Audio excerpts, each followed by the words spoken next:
institutions are different in that they don't like to chase price. They understand that markets go through ups and down cycles.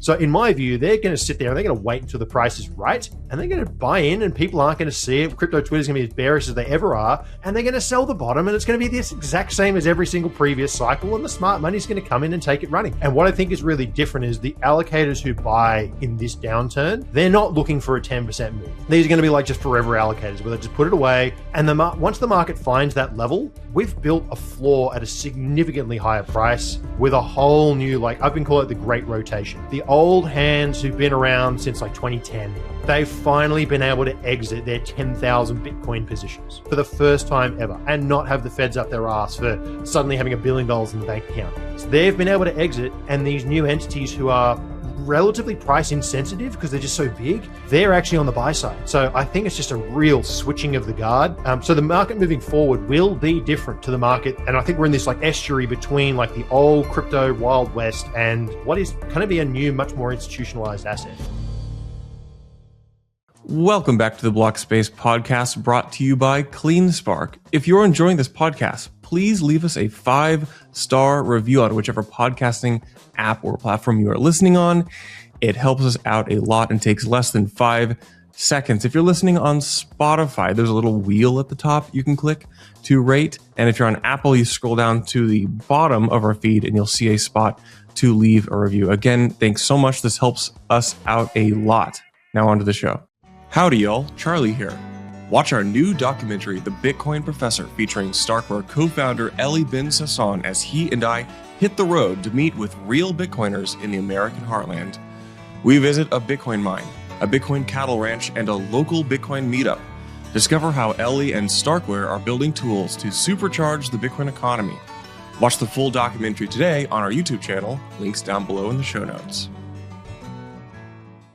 Welcome back to the Block Space Pod. I've got James Checkmatey, co-founder of Check on Chain, in the house today. He's going to tell us definitively, without the shadow of a doubt, whether we're in a bull or a bear market. Obviously, I'm not serious about that. He is an analyst, longtime analyst. Welcome to the pod, James. How you doing, mate? Oh, mate, we're definitely in a bear market. Look at the price. It's terrible. It's all over. Yeah? Bitcoin's dead once again. I mean, if you check the news, everybody's talking about AI, which that's fun, but my money's in Bitcoin. And this is one of your first pods back in a while. I think you've kind of laid low, enjoyed your holiday, but I have to ask you, be honest, were you able to unplug during your well-deserved holiday break? Yes, and pro tip to everybody out there, just delete X from your phone. I've done it for like 6 months, and I'll tell you what, it's fantastic. I log in like every so often on desktop to just see what's happening. I'm like, it's the same shit. Nothing's happening. I'm good. I'll come back in 2 weeks' time. Yeah, and maybe we'll at the end of this, we'll get into just general commentary on X. But I want to kick this off with like, it's been a little while since you've done some public commentary. I mean, maybe a month or two. Bitcoin, fun, interesting price levels. Got a lot of people on edge. Give me an overview of what you see as the current market structure for Bitcoin right now. Yes. So I think if we just summarize what happened in 2025, I would say there's 2 things that really stand out to me. One is everything else ran except Bitcoin. So, the first part of the year was actually pretty good. Bitcoin hit multiple new all-time highs. Sure, they weren't as high as people probably wanted, but Bitcoin was performing alongside everything else. And as we came into October, we got a very meaningful divergence, and that has more or less stayed in place. I think the S&P hit a all-time high yesterday. We had the golds hit a new all-time high. Silver's gone on a tremendous run. So I would say that the feelings a lot of people have is FOMO for other things, right? And by the way, just take a moment. This is literally how the rest of the world feels about Bitcoin every single other year. So the feeling that you're having right now is what gold bugs have felt for 17 long years. Give them their pump. So that's the first thing. I think that sentiment of like watching something else go, and that's actually a very interesting dynamic because psychologically, from a market perspective, there's 3 ways there's major pain in markets, all amplified by leverage. First one is down, right? Price goes down, it just sucks. The other one is time pain. It just takes a long time for some things to resolve and you get frustrated and you sell. But actually, they've measured which one is more painful. It's actually FOMO. Wishing that you were on a train that you're not on. And that is actually why I think sentiment took a really big hit. And I would just throw in there some extra spice of people got slaughtered in treasury companies. People thought that was going to be the ticket to Valhalla, and it turned out to be just another shit coin that went down quite savagely, right? There'll be phoenixes that come out of the ashes for sure, but I think that component is really important. Now, the other thing in 2025 is the sell side. There was just so much sell side. We can debate and try and work out why they did it. I've heard stories about, Puerto Rico and, 2015, all these old whales, all these, it doesn't matter. Lots and lots of old coins and momentum traders. So if we think about, we use the term long-term holder supply, it's everything over 5 months. And people can argue whether it is or isn't a long-term holder. Take that away. If you've held an asset for 5 months, there's opportunity cost. I don't really care if a dude buys a coin and transacts tomorrow. It doesn't really matter. But if you've held it for 5 months, you've taken some amount of price exposure. So it's enough time, and statistically speaking, there's enough time that people have now been invested. They are a serious investor in Bitcoin. Momentum traders exited because they want to move something else. A lot of OG whales, 100K was just their price. We saw, Mr. 80,000 Bitcoin. There was just a ton of sell side. And that sell side, it takes time to digest because the guy who bought it may not exactly be the guy who holds it at the end of the day. He's going to trade it to someone else and he's going to capitulate because of time, down, FOMO, whatever it is. So as we come into 2026, I think we're digesting what has been a tremendous amount of sell side pressure. But if you actually and I'm writing a piece on this today, if you really look at where Bitcoin price is right now, I'm actually going to title my piece Dead Center because we are right in the middle of choose your valuation model. You want to do it based on mining? You want to do it based on people's cost basis? You want to do it based on power laws? Choose your weapon. Everything Bitcoin is right in the middle. And by the way, if you think about statistics, it's all a big bell curve, right? Everything is mean reverting. Bitcoin is in the middle of the bell curve. What is it? What else is in the middle of the bell curve? Literally all the other days. So this is like the most normal place for us to be. So I would say right now, this 90K, let's just say 90K for easy numbers, by every metric, that is fair value. That is the fair value for Bitcoin. Now, as we know, as Bitcoiners, it belongs above fair value because it's heading higher, right? It's got the properties to exceed that, and that fair price keeps going higher. But right now, we are dead center. There's no gravity in either direction. We're smack in the middle. You touched on a bunch of things, which I'll double tap and circle around on, like treasury companies, long-term holders. I think ETFs are a really interesting one for you as an on-chain analyst. Let's just do ETFs then. I mean, so you cut your teeth and kind of grew up and really wrote a lot of the playbook on the on-chain analyst game. ETFs complicate that, I feel.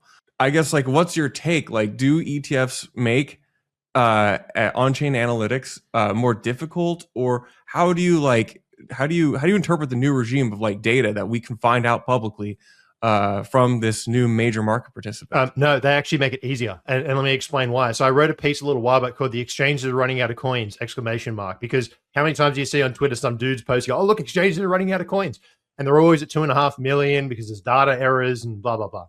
So my case was, what is an ETF? As if you're an on-chain sleuth, what is an ETF structurally? It's a big pool of coins, and then they trade around off-chain on the inside. What is Binance? It's a big pool of coins that trade around. It's the exact same thing. So the exchanges are significantly larger than the ETF. So the people have been saying, oh, the ETFs break all this data. It's well, the data worked before the ETFs. It kind of works after the ETFs, and that's because it actually none of this matters. So from my perspective, the ETFs have actually given us another lens. So what I love about on-chain data is, and having tested this for many, many years, people love to focus on the nuances. Oh, that's not really a sale. That was just me moving my coins from A to B.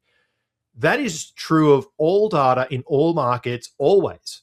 Not every trade of Tesla is a real sale. It's a wash sale. It's a tax loss harvest. It's a moving between entities. This stuff happens all the time. Markets are full of incomplete data.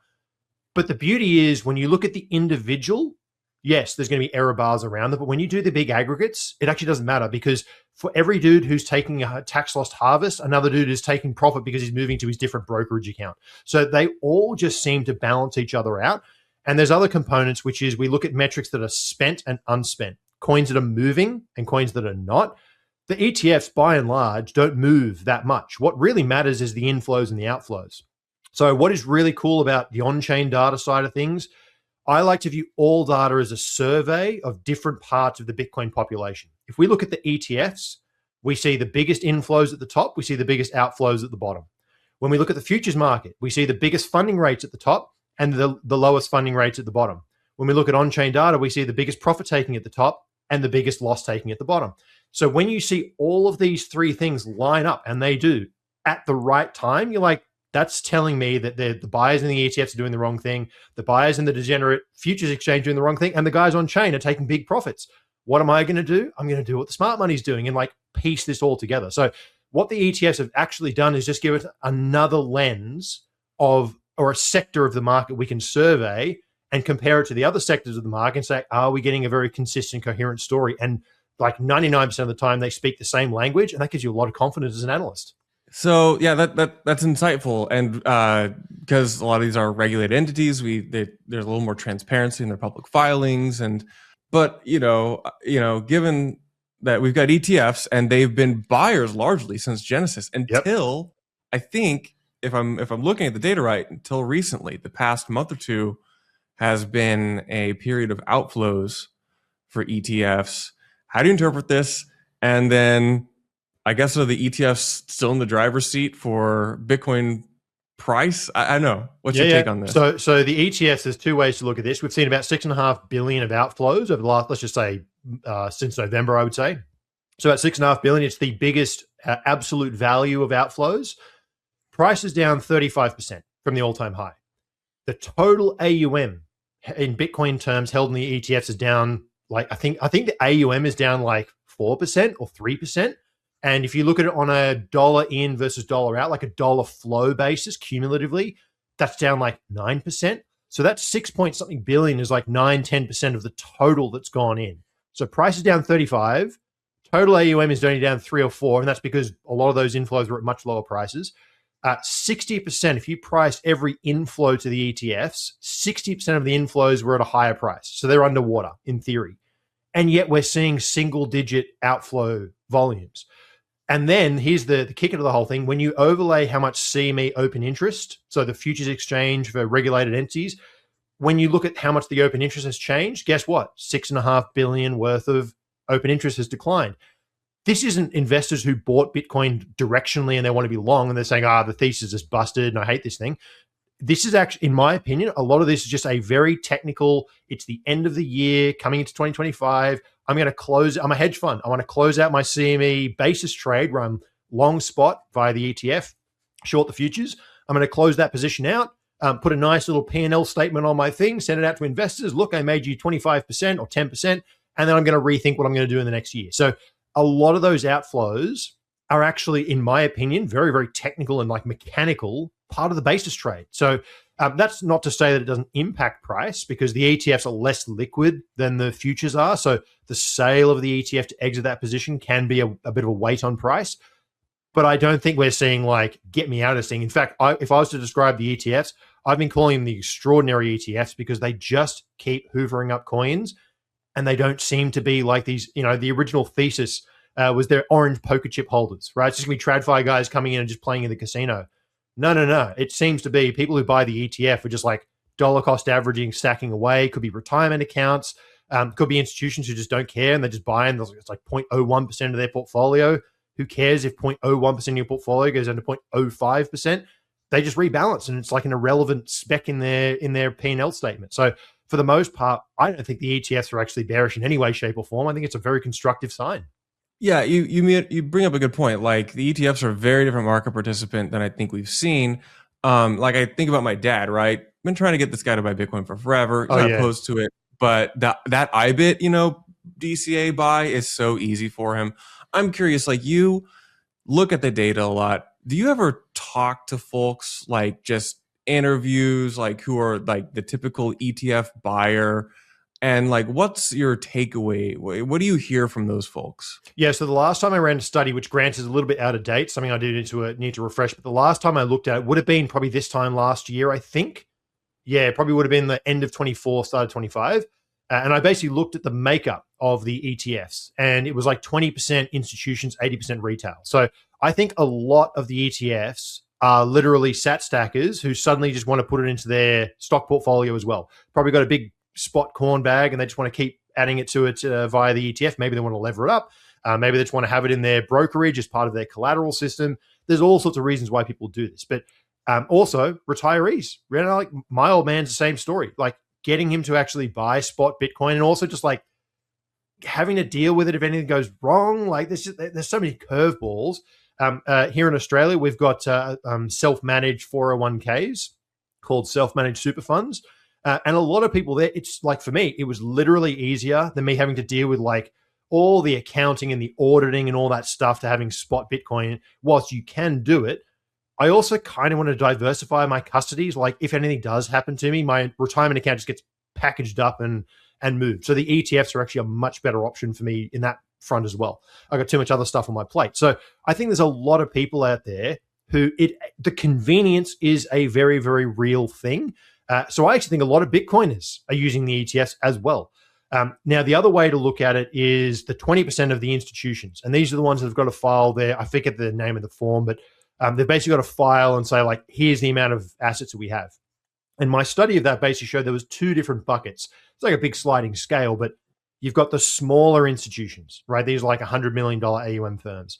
Some of these entities are like 5%, 10%. Some of them are 100% because they're clearly like a Bitcoin long fund. But like we're talking about single digit percentage points as like Bitcoin allocation. And then you go up to the other end of the spectrum, the $1 trillion, the $100 billion asset managers. And they've got 0.0001%. And that is like, $10 million. And I'm like, what happens if these guys wind up to 0.0002 or 0.05? You know what I mean? Like suddenly you're talking about hundreds of millions of dollars that start flowing in. So in my view, we just haven't really seen, like I called that piece dipping a toe, because it really is institutions like, I'm going to put the smallest hair of my little toe in and just like see what this thing is. And now they're kind of watching the market that, they're going to get a feel for these things. And institutions are different in that they don't like to chase price. They will wait for the right opportunity and they will buy when it is dire. They understand that markets go through ups and down cycles. So in my view, they're going to sit there and they're going to wait until the price is right. And they're going to buy in and people aren't going to see it. We're going to be as bearish, like crypto Twitter's going to be as bearish as they ever are. And they're going to sell the bottom and it's going to be this exact same as every single previous cycle. And the smart money is going to come in and take it running. And what I think is really different is the allocators who buy in this downturn, they're not looking for a 10% move. These are going to be like just forever allocators where they just put it away. And once the market finds that level, and it will, once it finds that level, like we've built a floor at a significantly higher price with a whole new, like I've been calling it the great rotation. The old hands who've been around since like 2010, they've finally been able to exit their 10,000 Bitcoin positions for the first time ever and not have the feds up their ass for suddenly having $1 billion in the bank account. So they've been able to exit, and these new entities who are relatively price insensitive because they're just so big, they're actually on the buy side. So I think it's just a real switching of the guard. So the market moving forward will be different to the market. And I think we're in this like eddy current in between these two, this estuary between like the old crypto Wild West and what is going to be a new, much more institutionalized asset. We are CleanSpark, America's Bitcoin miner, a publicly traded company with the largest operating hash rate, powered entirely by self-operated infrastructure across 4 states. This is our proof of work. We are setting the standard for what's next. Learn more about the intersection of energy and Bitcoin at CleanSpark.com. Yeah, let's talk about these like old head Bitcoiners, if you will. This was certainly a narrative this past year, confirmed by what we saw on chain. We had the big 80,000 Bitcoin whale, whatever, billions, and then Galaxy sold it. That was a fun, event a $9.6 billion top pick. Well done, mate. I mean, you got to give that guy credit. Top. Amazing. I mean, 100K was a lot of people's unfathomable, literal beyond the moon price. Yep. So I get it. And you've covered this. We've covered, the long-term whale narrative. And I guess my question is, are these folks probably done selling? Are the long-term whales out of Bitcoin? So Revive Supply, which is the metric I use to track this, is falling off a cliff. In fact, it's basically the lowest level we've seen since the 2022 bear market. So absolutely, the amount of sell side, like we have seen, that has stopped.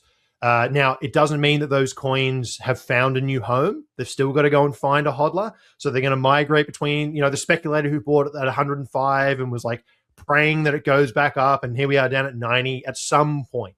I don't know if it's now. He doesn't know he's going to capitulate, but he is. At some point, he's going to capitulate those coins to someone else. And eventually a hodler is going to put them in the cold card, take them off the market, and then we start to move again. So there's a process of digestion, and it is a process. And I think that's what people get caught up with. They think that when the selling has stopped, that is a headwind that is gone, but there's still all that short-term holder churn that goes on in the background. So that will take time to actually fully clear out. As you say, there's like a lot of the FOMO that the Bitcoiners have of seeing everybody else make money except for them. For once, they're on the other side of the coin. They hate being the Peter Schiff in the equation. Oh man, we spent all these years narrative constructing that everyone's going to flood into Bitcoin, and then they bought Nvidia, which more power to them. Good trade. But you had a tweet a couple weeks back on gold and silver, and this I think this surprised me most, like Bitcoiners getting butthurt about the gold and silver rip after decades of being sidelined. You said, surprisingly unpopular opinion, gold and silver do not need to slow down for Bitcoin to do well. Riff on this, because I share this view. I own gold and silver. I think it's kind of a no-brainer thing to own if you're a Bitcoiner. What are your thoughts? Yeah. So again, people have given me so much stick for being a gold holder. I've always wanted to be about 10% of my holdings. It's actually been quite hard to achieve because Bitcoin keeps going up. So like for me as a gold and Bitcoin holder, it's been extremely difficult to get my gold to my target allocation because Bitcoin's been kicking its ass. It actually required Bitcoin to sell off from 126 to 90 for me to get to my 10% allocation. That's actually what it required, right? So like it required Bitcoin to do terribly. And terribly is down 30%. Oh no, terrible. For me as a gold holder, the reason I actually own it is precisely for this current moment, not because gold's going up. The reason, for me, I'm in Australia. My inflation rate is our housing market, which is completely and totally out of control. So chasing that housing market, Bitcoin has really been the only thing that has been possible to actually chase it. Gold as well, but really only recently. Now, my logic was, let's say right now, I go out there and I find the house that I want to buy. I would kick myself if I had to sell my Bitcoin at 90K to get the deposit. It would kill me because I know that's a terrible trade. My gold, on the other hand, is there ready to be sold right now. Wouldn't even blink about it. Thank you very much. I'll go and get the deposit. Now I'm happy to move. So for me, the gold is doing exactly what it needs to do. Be the same trade, but just not go down as often, as much, and like just be stable. Just be stable, sound money. So for me, it's actually a portfolio construction decision. It's the same trade. And I don't believe that you need gold and silver. Like gold and silver, they will peak at some point in time. We'll get a consolidation and a correction. And there will be gold bugs and silver bugs who rotate some of that down into Bitcoin. That will happen. But Bitcoin can also do just fine, even if gold and silver keep running. Why? Because it's all one trade. And I think that what my general framework of how I think about these assets, particularly gold and Bitcoin, they're more than assets. They're actually information. So like obviously all price is information, but I think gold and Bitcoin, because they're just monetary assets. They don't, you don't use Bitcoin in dentistry. There's no industrial use case for it. Its only thing is the price. That is like ultimately its product. So, and for gold, I say this to Peter Schiff. Well, I've stopped saying it now because he doesn't listen. If you actually valued gold based on its dental demand, mate, you're not going to want to see the price. It's going to be terrible, right? It's going to be $15 and we're all going to have them. So I think it's one of those things where when you compare those two, gold is a long-term information signal about what's going on with the monetary system, what's going on with trust in governments, what's going on with interest rates. There's all sorts of components to go, geopolitical risk. Gold tells you the long, slow story. It's like a fast, slow-moving average. Gold is the high signal. It only moves once every 40 years. And when it moves, don't ignore it because it's sending a signal. Bitcoin is the fast moving average. In between all the market cycles and like the near-term liquidity pockets, what the economy is doing in the very, very short term, Bitcoin's going to be really sensitive to all that stuff. But over the long arc of time, it's going to trend in the same direction as gold because they're just monetary assets and they're really the only two neutral, sovereign level right? Secure type assets that can fill that role. So I think they're both heading in the exact same direction. I think gold is telling us where we're ultimately heading. Bitcoin's telling us that right now, if you like look at the overall economy, I actually don't think the economy's in a great place. Like I think generally speaking, they talk about K-shapes and PMIs and all this stuff, and it all looks kind of really average, right? Like bumbling along at like barely neutral. That's where most of the market is in the real world. But then you've got this like financial pockets where the government has backed the AI trade. They're spending trillions of dollars in capex, which stimulates certain parts of the economy. There's huge parts of the economy that aren't doing so well. So I think Bitcoin is just a lot more sensitive to the internals, like a fast, slow moving average, but ultimately is heading in the direction of where gold is. My our editor in chief at Blockspace, Colin, says like Bitcoin, or rather gold going up just increases the floor for what the terminal price of Bitcoin could be. Exactly. I believe it will be much higher. So gold going up, I think that's that tells your boomer dad or mom that look, Bitcoin can go even higher than you think. So okay, over the past year, really over the past few months, if you were to go back and look several years back, and people were talking about, it's cliche, the 4-year cycle.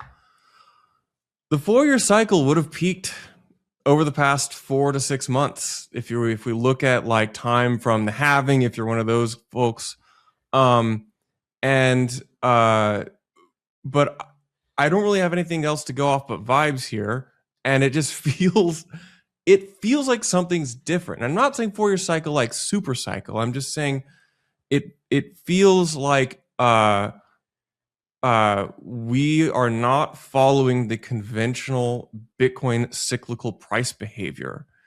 I know this is a bit of a leading question.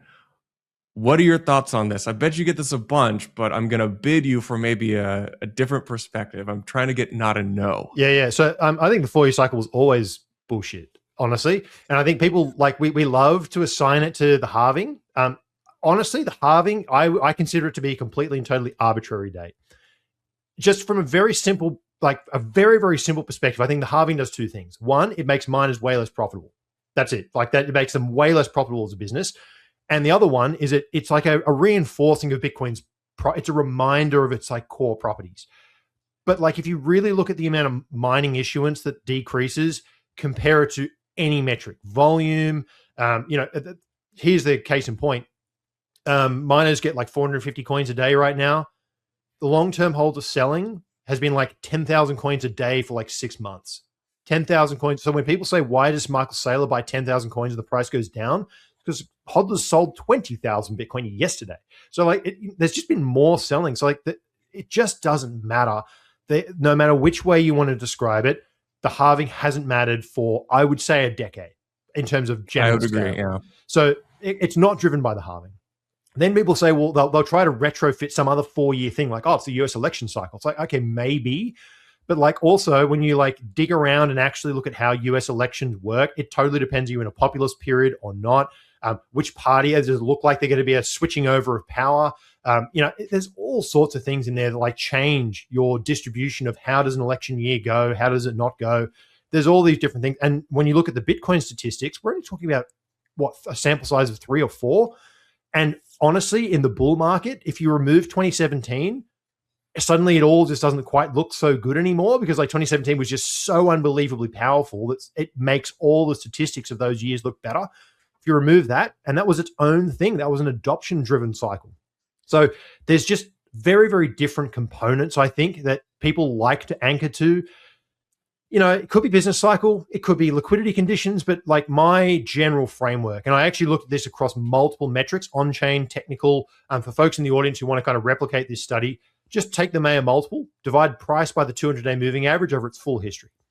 If you look up to 2017, it had a very unique pattern. So everything from Genesis to 2017, I would describe as like pure organic retail, no institutions, no leverage, no stable coins, just spot corn, people speculating on altcoins.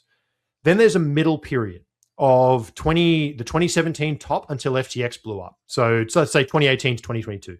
That 4-year period, which is 4 years, any oscillator you choose, high amplitude, straight down, straight up, straight down, straight up. it was like a period of boom, bust, leverage, chaos. And that was really like the Wild West. I'd say it's a lot where a lot of crypto natives kind of grew up. That's where I grew up. That's where I kind of really understood what Bitcoin was. When FTX blew up, then all of these oscillators have a very different pattern. If you look at it on like a Z-score basis, just comparing it to its own average, it's oscillating around the mean. It used to find support at the mean or break significantly below in that middle period. So I think there's been three regimes: organic retail adoption, this like chaotic Wild West 2018 to 2022. And now we're just in a much more mature, slower, grinding, like much more institutional type structure. It is still structured, but it's not structured like any of the previous cycles. So yeah, I think honestly, my base case, and I don't know how long I've been talking about this, probably since 23. My base case was that the bull market is not going to look that much different from previous bulls. And I think that's more or less the case. Sure, we didn't get the parabolic run, but we didn't get the parabolic run last cycle either. So I think that the bull cycle would look much the same. But the thing that's going to trip people up is this bear. This bear, I think, is going to be very different to previous bears. I don't think we're going to get the depth. Even if we go and hit price models that we've hit in previous bears, the drawdown depth will be like 50%. It's not going to be your 80%.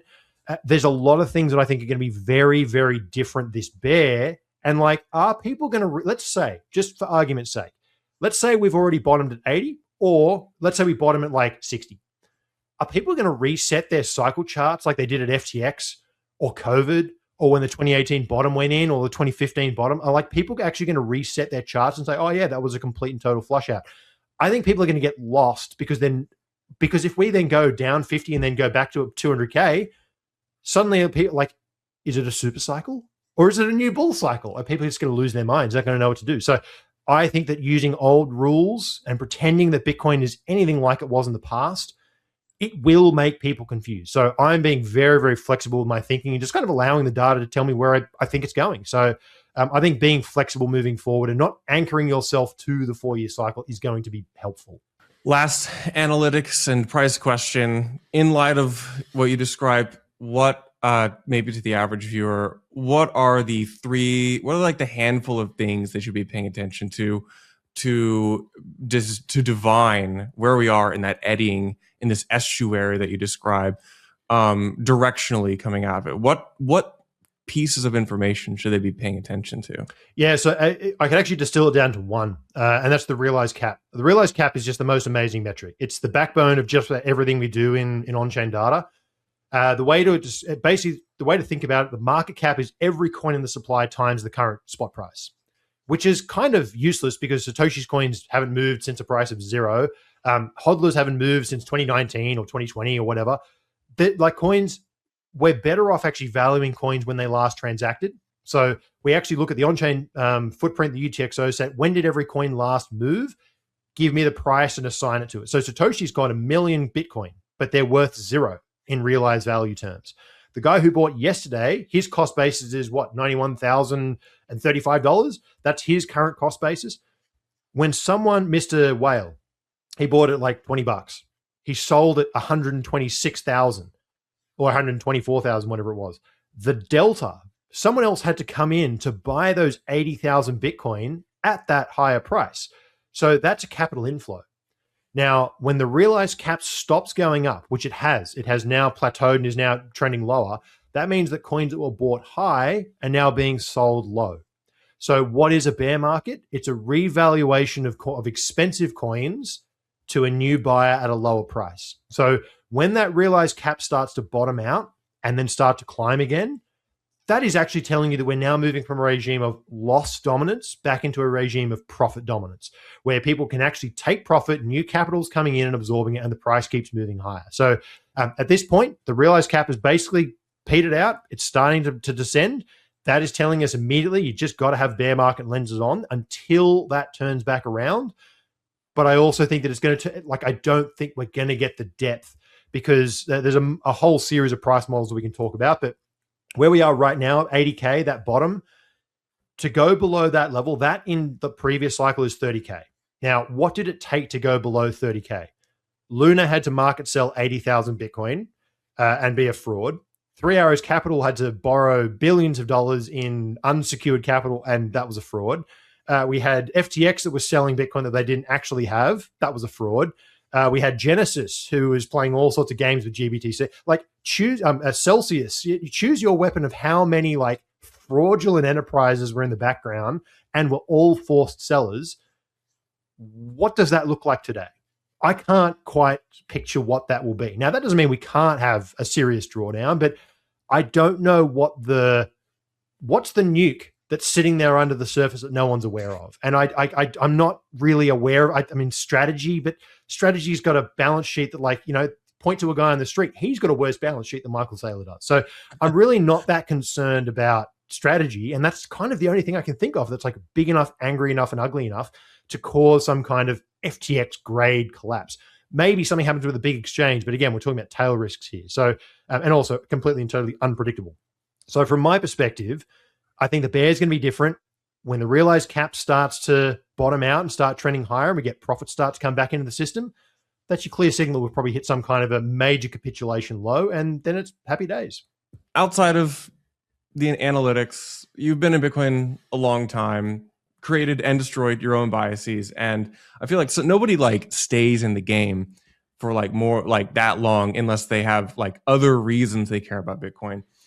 What's one of your favorite things happening in Bitcoin right now that's not related to price, not related to market structure? What interests you right now? Honestly, I've been kind of intrigued by the quantum debate, simply because, like, I know it's one of those interesting dynamics. So first of all, I cannot for the life of me handicap whether quantum is real or not. Couldn't do it if I tried. Yo, me neither. I just made like a 2-hour podcast on it. So totally, I have no idea. And what I love about this is everybody has an opinion, and I guarantee you that none of those people could handicap it either because they don't understand it. And it doesn't matter how much you look into it, you'll find so much like narrative and story. And like I've heard a great way I've heard it described, and I would believe this from what I've seen. The only industry that has more grift than the crypto industry is the quantum industry. It's just full of physicists trying to get funding. And like, what I love about it is that Bitcoiners historically are fairly skeptical people. And also there's a lot of, you know, it's one of those classic examples of like everything you've ever discussed has been discussed in depth in 2012 on Bitcoin Talk forums. Like, Bitcoiners have covered all of this forever in every detail. And you get Bitcoiners on both sides of this debate. Trying like, and ultimately, none of us are going to agree on whether it's a threat or not. But what I like is it's kind of, I mean, first of all, it broke us out of that just noxious pit of talking about spam all day. Not that that's not an issue, like for the people who are sensitive, it's an issue, but like, we can't, like, come on, we need a new topic. So I'm glad quantum came along to actually just like break that up a little bit. But it's also interesting because it helps people think about fork logic. Because in my view, the way that I think we should handle quantum, because I just don't think anyone can honestly say they can handicap the likelihood of it.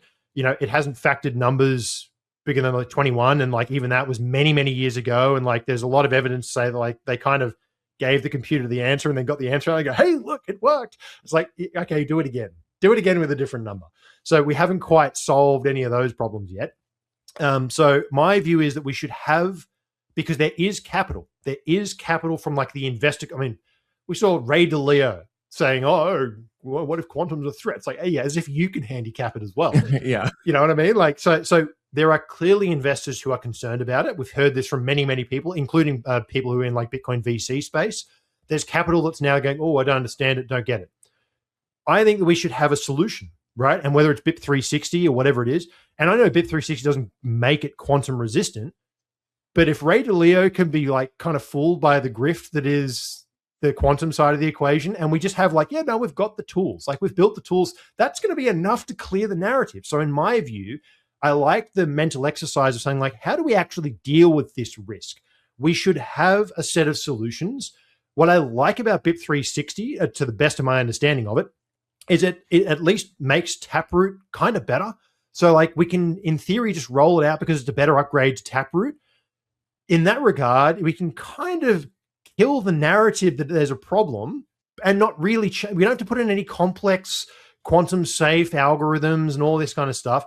We can just have a plan. And when we start to see evidence of things really manifesting, then we start to implement it. So to me, it's been, I mean, really since Taproot, the first time we've actually had a serious conversation about like fork logic. How do you actually get these things installed? You could got to give it to the spam debate. They also raised fork logic, but probably not quite in the way they would have hoped.